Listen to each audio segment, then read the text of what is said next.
युवराज, कविराज, कविराज, तुम्ही सुखरूप आहात हे पाहून खूप आनंद वाटला आम्हाला. पण हे असं न सांगता सवरता जातात. यापुढे याद राखा, एकट्यानं जायचं नाही, आमच्या सोबत राहायचं. जी. आणि का गेला होता? युवराज, सरनौबतांचा जवाब येत नव्हता, म्हणून त्यांना समजवायला. कविराज,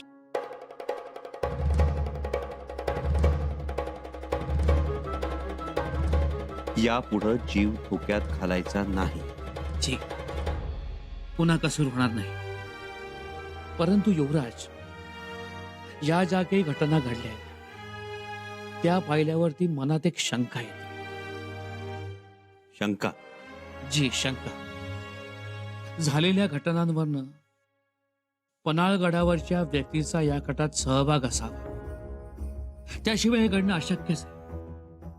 पन्हाळ्यावरच्या व्यक्तीचा सहभाग? जनार्दन पंत?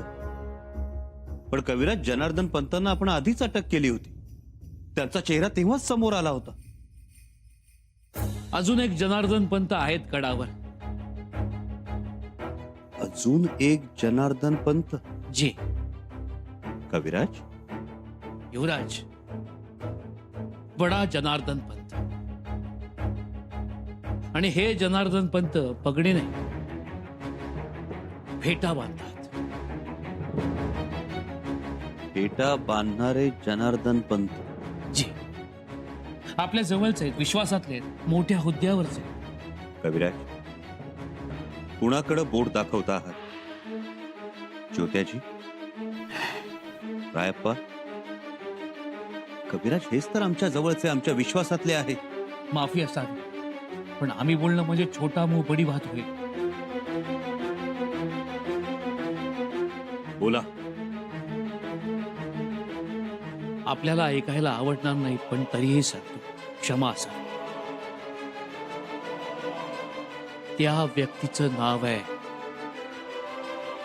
हिरोजी फर्जन.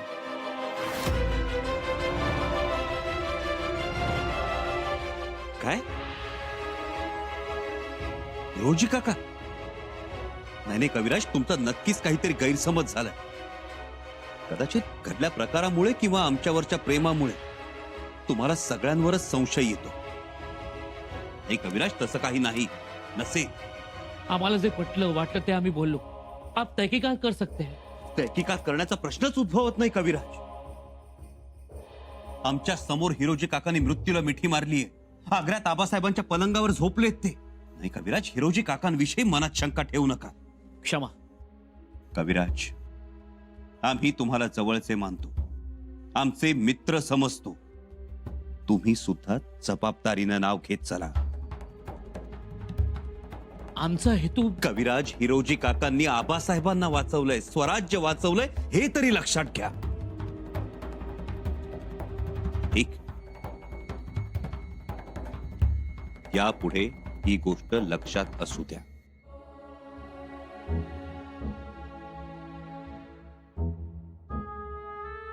जी युवराज.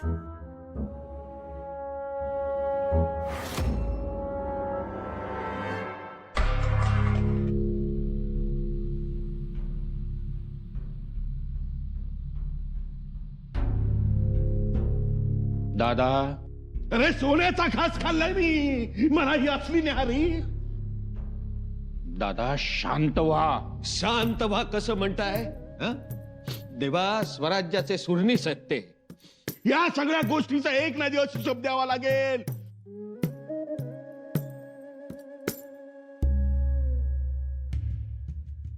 पण या सगळ्याला तुम्ही कारणीभूत आहात.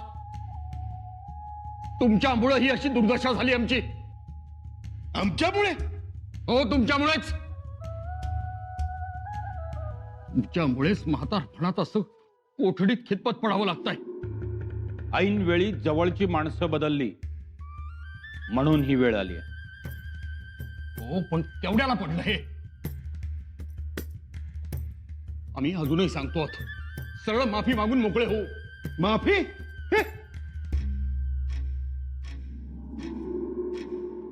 ओ त्यात कसला कमीपणा. माफी मागू, मन मोठं आहे त्यांचं, मोठ्या मनानं माफही करतील. दादा कोणापुढेही गुडघे टेकणार नाहीत. स्वराज्याचे सुरनीस आहेत ते. सगळं मान्य आहे, पण आता माफी मागण्याचा शहाणपणा आहे. पेशवे म्हणतात ते काय अगदीच चुकीचं नाही. काय मी माफी मागायची? मनापासून मागू नका, पण सुटका करून घेण्यात तरी मागा. म्हणजे खेळी म्हणून माफी मागायची असं म्हणताय? वय माफी करतील, मला भरोसा आहे. पण मला नाही, आणि हिरोजी तुमच्यावरही नाही. बाजू पलटताना दिसली आणि लगेच तुम्ही दादाच्या मानेवर तलवार ठेवली. काय करायचं तुमच्यावर भरोसा? मुद्दामच तसं केलं, नाहीतर समधीच आतमध्ये बसलो असतो. मी आता बाहेर राहून तुम्हाला मदत करू शकतो, ऐकलं का? तुम्ही काय मदत करणार? तुम्ही तर म्हणता माफी मागा म्हणून. वय माफीच मागायला सांगतो या. मी माफी मागू? और राज आज्ञा पाळली आहे, काही चोरी नाही केली. गुन्हेगार तर शंभूराजे आहेत. जाऊ द्या ना आता. मान शाबूत राहिली तर पुढच्या सगळ्या गोष्टी. तुम्हाला काय वाटलं तुमची मान शाबूत आहे? म्हणजे लक्षात ठेवा, आम्ही जात्यात आहोत तर तुम्ही सुपात आहात. प्रसंग पडला तर मी तोंड उघडेन आणि तुमच्या सगळ्या गोष्टीही सविस्तर सांगेन. समजलं? म्यारत बदली करतो, असा विचार करू नका. लवकर, लवकरात लवकर.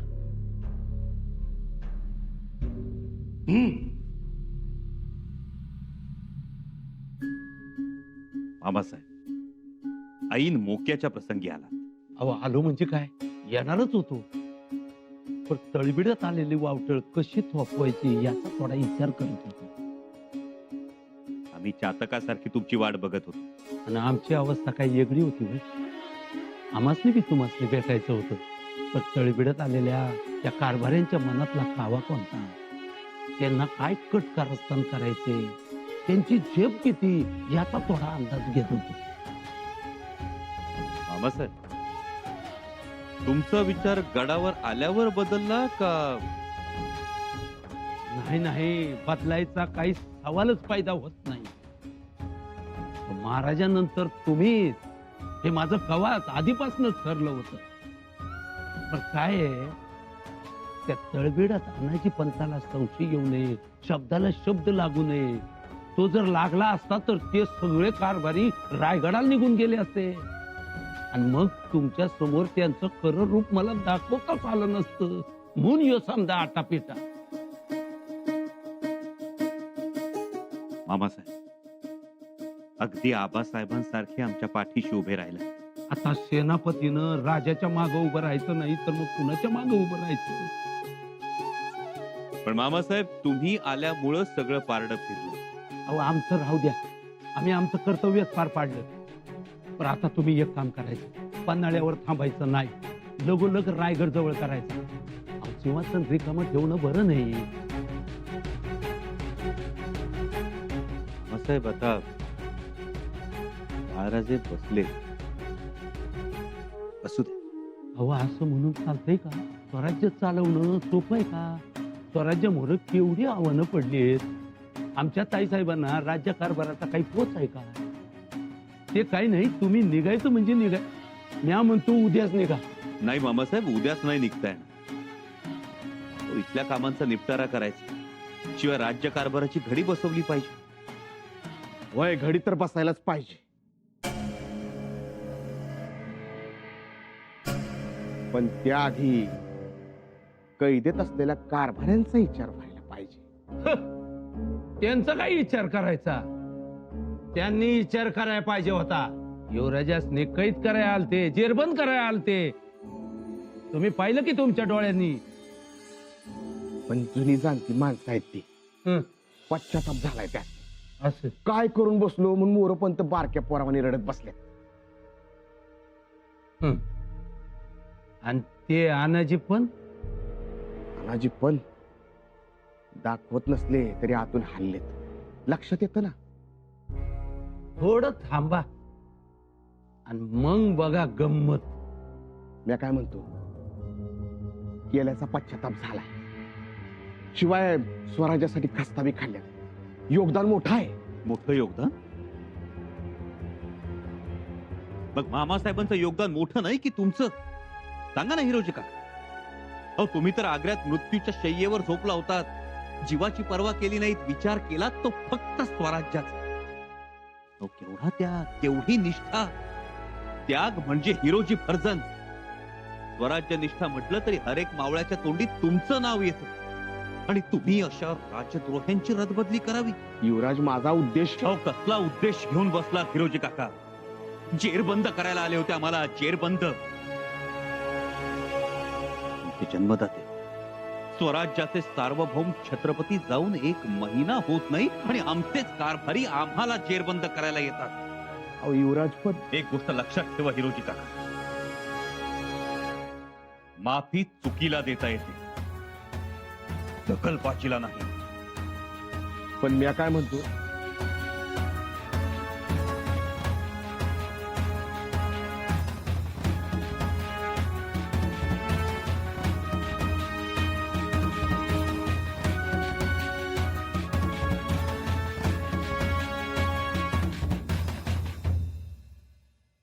जरा सबुरीने घ्यायला पाहिजे युवराजांनी.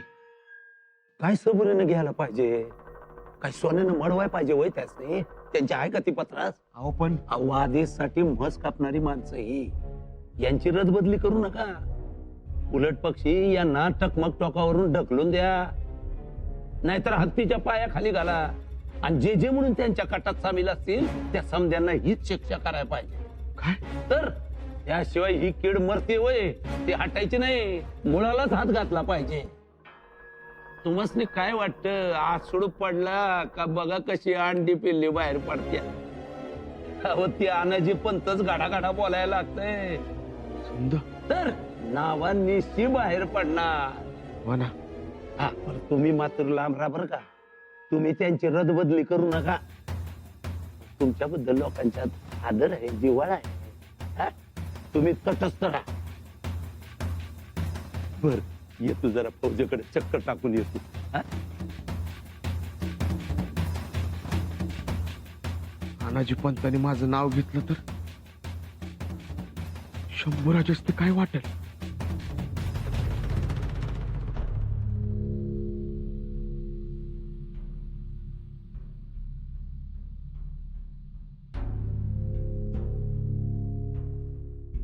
युवराज,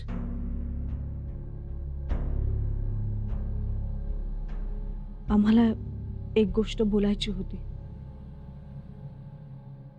बोला.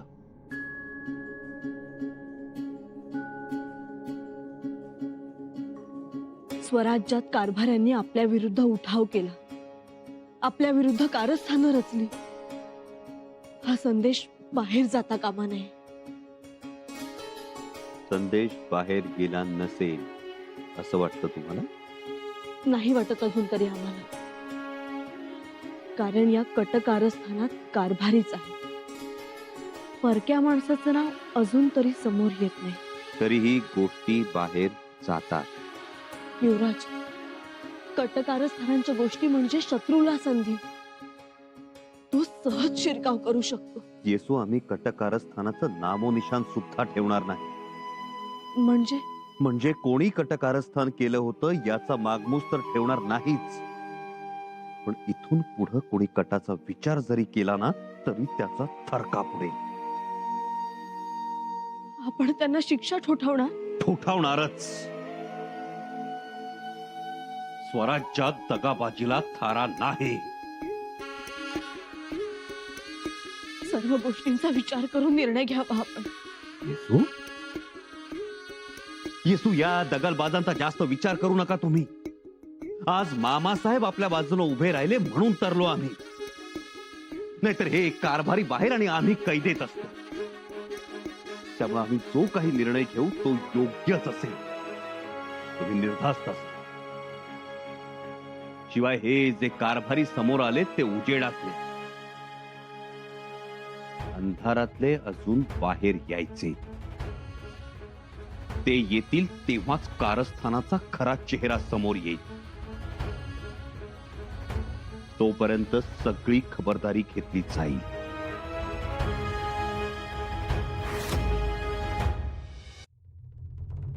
शंभूराजांचा माझ्यावर पराकोटीचा विश्वास. आणि विश्वास असल्यावर जेव्हा विश्वासघात केला जातो ती भयंकर बाब. जे घडू नये ते घडलं. रे युवराजांनी आमसने विचारलं, हिरोजी काका तुम्ही असं का वागला सा? तर काय जबाब देणार आहे म्या? नजर वर करू शकतो का म्या त्यांच्या समोर? आत्ता पतूर जे केले त्या समजांची धुळधाळ होणार.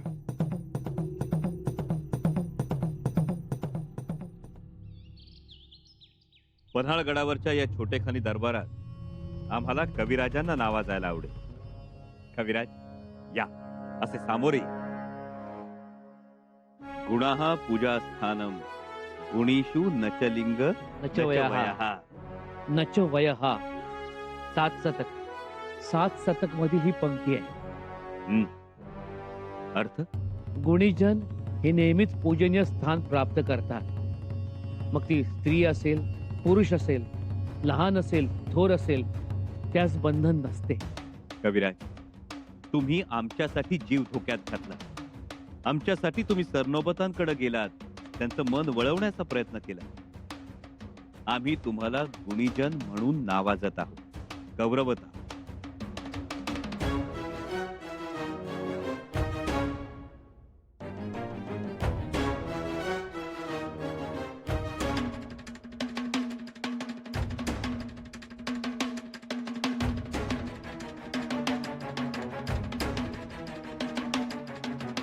युवराज, हमारे भाग खुल गए.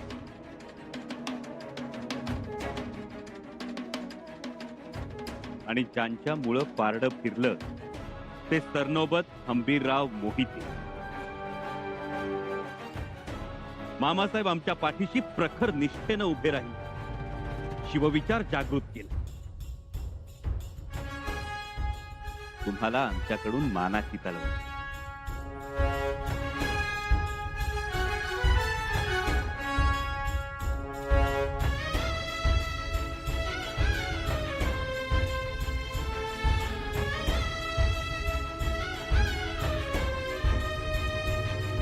आणि सरनोबत पदाचं कड सुद्धा यापुढेही तुमच्याच हातात शोभून दिसेल.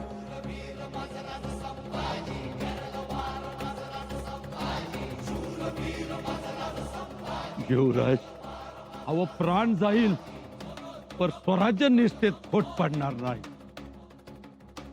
मोहित्यांच्या रक्तात शिवनिष्ठाच वाती बिनघोर रा. छावा हात गर्जनेला तुटवडा पडला नाही पाहिजे. तसंच होईल मामासाहेब. फक्त तुमचे आशीर्वाद कायम आमच्या पाठीशी असू द्या. भक्कम आशीर्वाद आहेत. सगळ्यांना असं वाटतं की आम्ही आबासाहेबांच्या बरोबरच्या माणसांना नाकारून पुढे जाणार आहोत, पण तसं नाही, मुळीच नाही. आबासाहेबांच्या बरोबर राहून तयार झालेली माणसं सुद्धा आम्हाला पूजनीय, आणि अशाच काही माणसांना आम्ही आज नावाजणार आहोत. वाह वाह, कुणाच नाव असत? बाबाजी ढमढेरे, हिरोजी काका. हिरोजी काका दिसत नाही. त्यांना बोलवणं गेलं नाही. बोलवा तुम्ही. बघा कुठं आहेत ते. घात झाला धनी. काय झालं? हिरोजी काका पन्हाळ्याचा खजिना घेऊन पळालं. हा, खबर पक्की आहे? खबर खात्रीशीर आहे. हिरोजी काका खजिना घेऊन पळालं. हिरोजी काका?